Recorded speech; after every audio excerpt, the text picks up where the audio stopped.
All right, the mighty King Diamond is back on the road. If you're a fan of our metal show, every chance I get to play King Diamond, boy, I will. St. Lucifer's Hospital 1920. That's the name of the tour, the new album. And they got killer support, too. Night Demon and Overkill, who got about 40 years under their belts. It's all going to happen Wednesday, November 6th at the Agora. I think these just went on sale. You can grab them from me all week. AgoraCleveland.com is going to have the details. Don't know the King Diamond's been here since before COVID. So it's going to be an awesome show. All right, caller 10. These are yours. I'll see you there. Good luck. 216-578-1007 or 800-348-1007. If you can't beat them, join them. And if you can't join them, send a strongly worded letter asking why your application was rejected. Another helpful tip from the Alan Cox Show on 100.7 WMMS.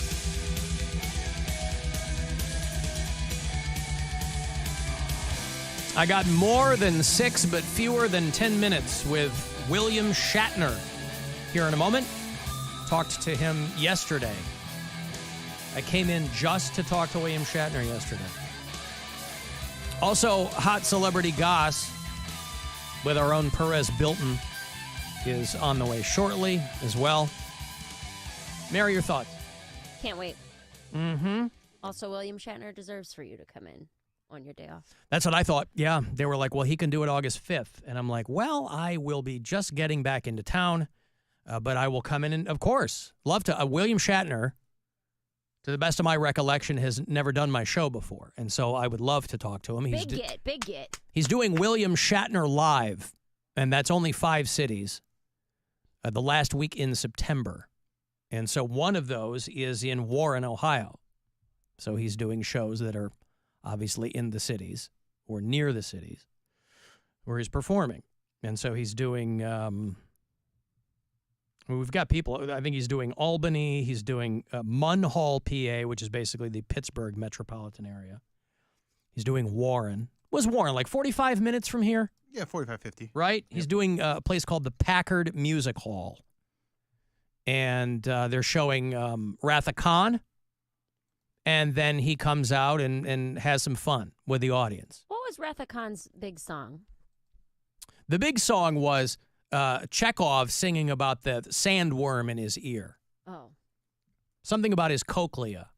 And I remember that because it's really, really hard to rhyme things with cochlea. What were you thinking the big song was? She's the Queen of Funk. Tell me something good. You're thinking of Shaka Khan. Oh, not Wrath of Khan? No. That's the first Star Trek sequel. Ah. With the original cast. Star Trek II, The Wrath of Khan. Shaka Khan. Shaka Khan, that's right.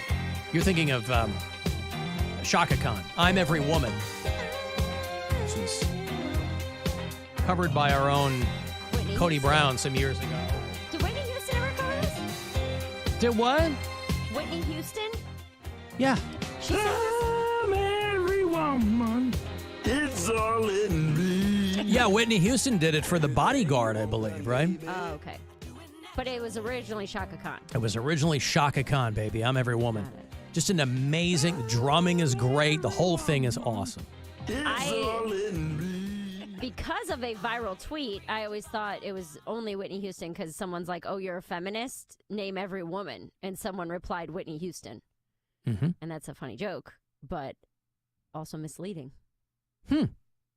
You could be onto something there. I was just saying. A little misleading. You were just saying. I don't know. It's I was just saying. I'm just saying. It's chiming in. Hey, Dick. Hey, you're going over something I love. William Shatner, and I remember, who was it? Leonard Nimoy. Leonard Nimoy. He used to host a show called In Search Of. When I was a kid, In Search Of was one of those early kind of PBS shows where they'd be like, well, there was a UFO over the, it was Leonard Nimoy. Leonard Nimoy, and then who was the other guy I liked? Scotty. Yeah, they're all gone now. That original cast, I'm pretty sure that Shatner and maybe Walter. George Takei is still alive. Walter Koenig is still alive. Yeah. But Shatner is early 90s. I mean, he's still, I think for being a 93, 94-year-old man, he still looks pretty good. Yeah, he's done a lot of commercials on TV. You know, I think for what he did, he looks pretty darn good, you know? Well, we'll find out all about that in a few minutes. Yeah, but I just wanted to tell you about, I think I better get my tickets. I think the Guardians are going to go to the playoffs. And mark my word, they're going to play the Yankees, I think. The Yankees. I've got my pen, Dick, so I'm ready to mark your words. So choose them carefully. Okay.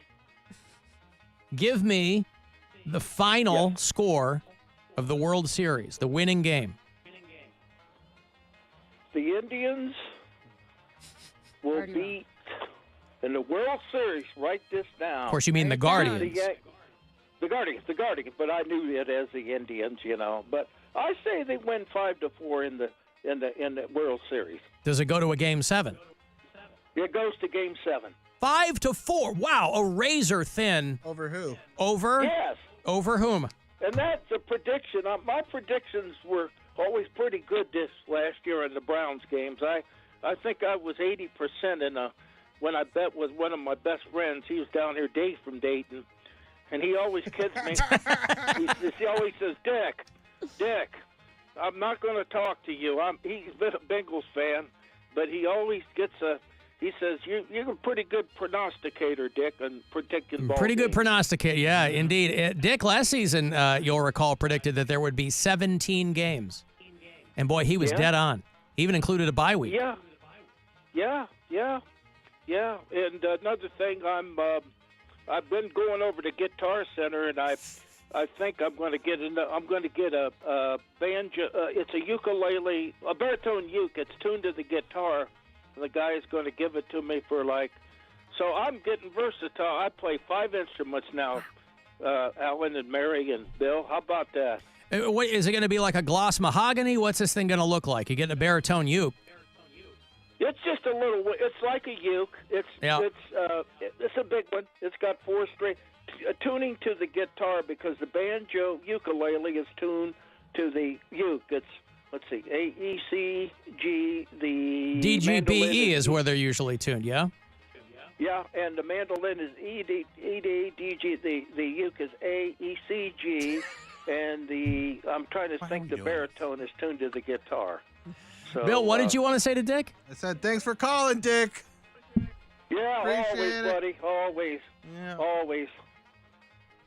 But you guys are great people. I love you all, man. I've got to get up there and play that mandolin or banjo, right?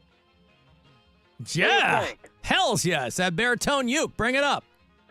Okay. Well, have a good day. Everybody have Dick tonight. Wow, Bill trying to Hoping this just tornado get that's him. supposed to be coming through comes and puts us out of our misery. He's an old man. He doesn't have anybody. They got water spouts over the lake out by Avon. Yeah, right? We're like we are his lifeline. And Bill over here, hey, why don't you go jump off a cliff? I didn't say that. I just would like you to hang up the phone. Hey, why don't you do us all a favor? He keeps talking, even if we hang up the phone.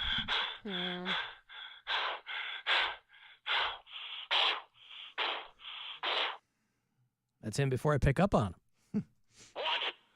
He gets mad. Sounded like a cat. You're a pain in my ass! How are the cats doing? Are they They're doing great, dude. buddies now? They're not buddies by any means. My cat definitely Frenemies. still hates the other cat. Okay, Bill literally asked. I'm curious. I hung up on Dick for this? Bill literally said. I did not bring it up. Bill said, "How are the cats?" And I'm simply replying, "We are making good progress." Bill wanted to go from Dick to cats.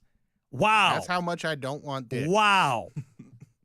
He'd rather 359. I know. I know what I said. Pussycats, Alan. I'm sorry. He'd rather talk about pussycat. Ah. That's right. Well, that's true. I mean, he's Yeah.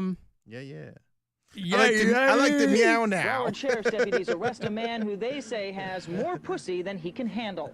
I'm Kathleen Corso with that story coming up on Channel 6 Action News. I like the meow. Over that guy was saying it in that video. I like women's now. I like women's now. I don't like men's. Oh, you try the meow? Yeah, You try the meow. Yeah. I get hard for women. I get hard for I women. don't get hard for men anymore. I get hard for women. Yep. Oh, you like the meow? I sure do. All right, go ahead, Mary. I'm sorry. Nothing. They're doing good. No, Good, please good. go We ahead. I have to bring my cat out into the living room. She'll come out and hang out if it's just me there. But with me and the roommate, she gets a little timid. So I'll bring my cat out in the living room. She'll hang out, and then we let the other cat out, and they can coexist if they're both being like played with or distracted. But then the young one wants to play with my cat. My cat is 10, and she's like, "Get away from me. I don't want to play with you. I will be in this living room at the same time as you, but if you come near me, I'm going to punch you in the face." Now, And when you that's what say the she does. young one, do you mean Rick Mayall? I do. He's my cat. My cat, Rick Mayall. That was for two people in the I don't audience. even know what that. It's okay. Let's right. go past it. That was literally for two people in the audience. No, And so the cats are trying to get along a little bit better. my cat is beginning to tolerate the presence of the other cat. Well, that's all it takes. Yeah, it's Yeah. The process of Progress. tolerance. And that's what we're saying is like I don't think they're ever going to be friends, but we are getting to the point where they can be in the same room, which is fantastic. This is all leading up to us not having to watch every single moment and close our doors and make sure, nothing happens. They're not fighting, but my cat will hiss and smack the other one in the face, and then the other one kind of goes away. But it's like she either doesn't care or forgets, because like 2 or 3 minutes later, the young cat, Chloe, will be right back in my cat's face. And I'm like, how do you... If every time you tried to hug someone, they punched you in the mouth, you'd think you'd eventually stop trying to hug them. It never stops me. Yeah. No matter how many times I'm at home and I get punched in the mouth.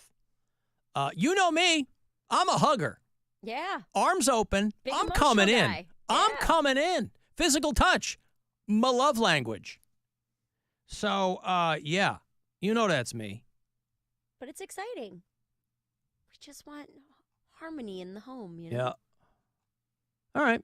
So we're getting there. Bill, are you satisfied with the answer? Yeah.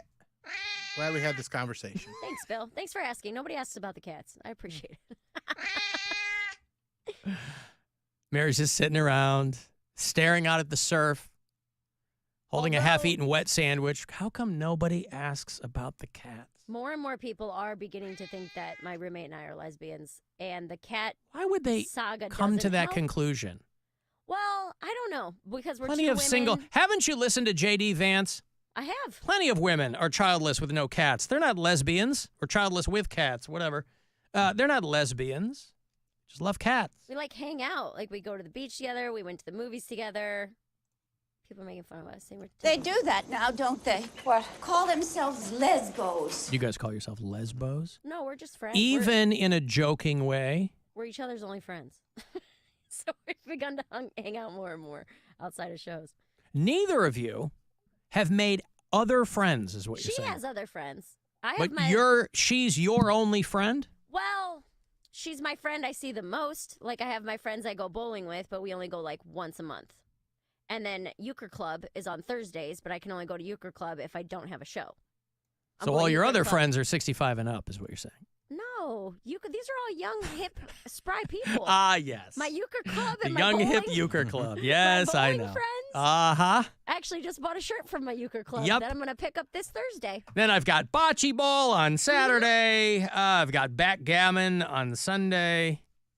Euchre Club is fun, dude. I believe you. I'm going to go pick up my shirt this Thursday, play some euchre. Is Yeah. your funny euchre shirt? Does it just say just a bit outside?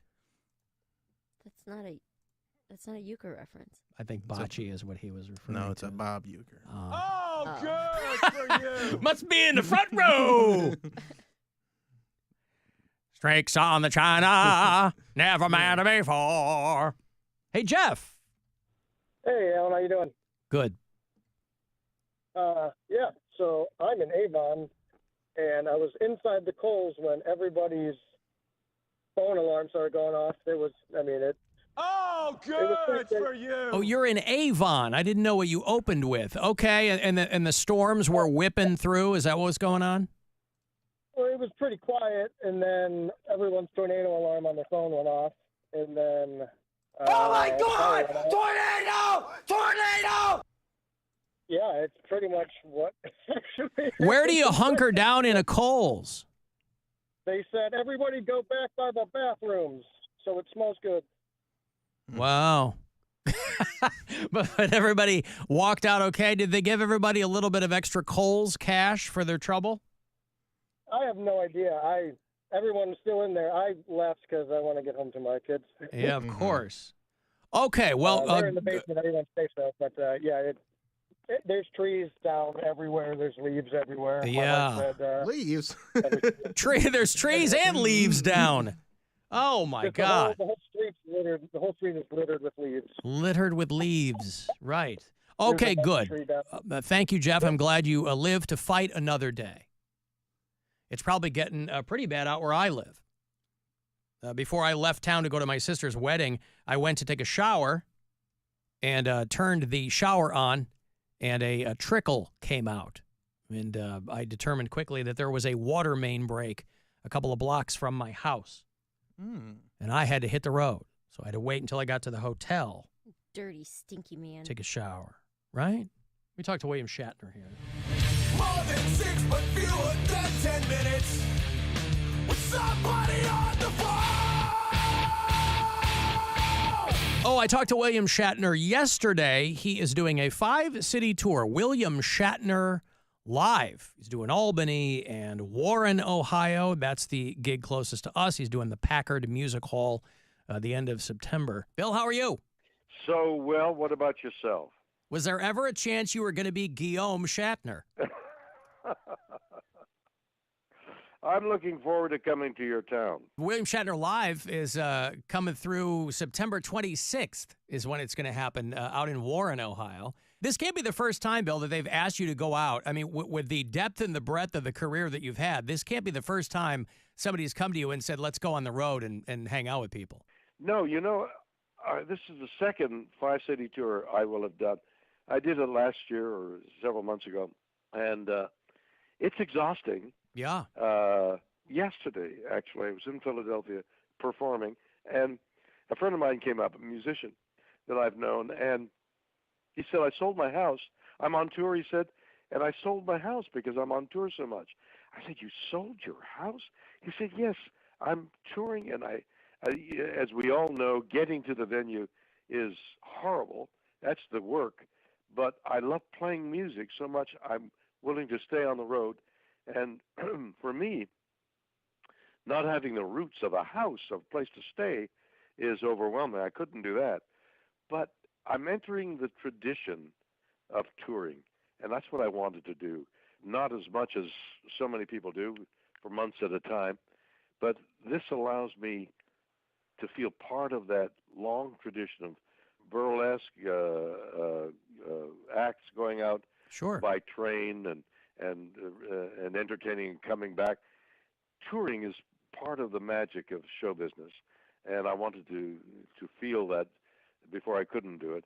So I did 5 cities last year, and I'm doing 5 cities this year, of which your city is one of them. And I'm just looking forward to being in front of an audience. So what we're going to do is play this refurbished movie, The Wrath of Khan, recolored, resounded, all that kind of thing, and play it at the theater, and then I'll come out afterwards and be live on stage and answer questions and tell stories and amuse and hopefully amaze the people in the audience. It's a wonderful evening in the theater, and I hope your audience will come out to it. The appeal of William Shatner is amazing to me because it's multi-generational. I came up in the era of the Star Trek movies and T.J. Hooker and Rescue 911. And my 8-year-old daughter, when I told her I was talking to William Shatner, she couldn't have been more excited because she watches The Unexplained. So she knows all these different things, and she was blown away. Well, that's wonderful. You've just made my day. It's true. Somehow, kids come up, and last night in Philadelphia, numerous children. There's a microphone in the auditorium for people to ask a question. So sometimes children will come up and ask very interesting questions that are not childlike, Yeah. and I'm able to connect with them because I have children of my own, including grandchildren who are of their age, and I'm sort of in their mind. It's a lovely time. The children and I have a great time. Nora, do you want to say hi? Say hi to William Shatner very quickly. Hi. There she is. I brought her because she's like, oh, the unexplained, That's like her great. favorite show. Yeah. That's wonderful. Well, that's the appeal of Star Trek, and that's what people will find if they come to the theater. Bring your kids. Let them sit down and enjoy the movie and enjoy my performance. They'll see the difference between what they've always seen on television, and in movies they'll see an actor on stage at the same time, and it's a very lovely experience for both me and them. You mentioned before or alluded to doing this kind of event while you still can, and I imagine you also mean while you still want to. Because, Yes. Do you foresee kind of down the road, you're like, well, this might be it? Yeah, it's occurring to me because the fatigue factor is there. When I came home from that last tour, it took me a couple of days. I spent the first day in bed, and then I exercised, Sure. and then I got up. But it took me a couple of days to recover my strength. I was exhausted, and that's a function of age. Your endurance and recovery level is different as you age, and you become aware of it. You become aware of, my goodness, wait a minute, I'm tired, or I just lost my balance, or, things like that.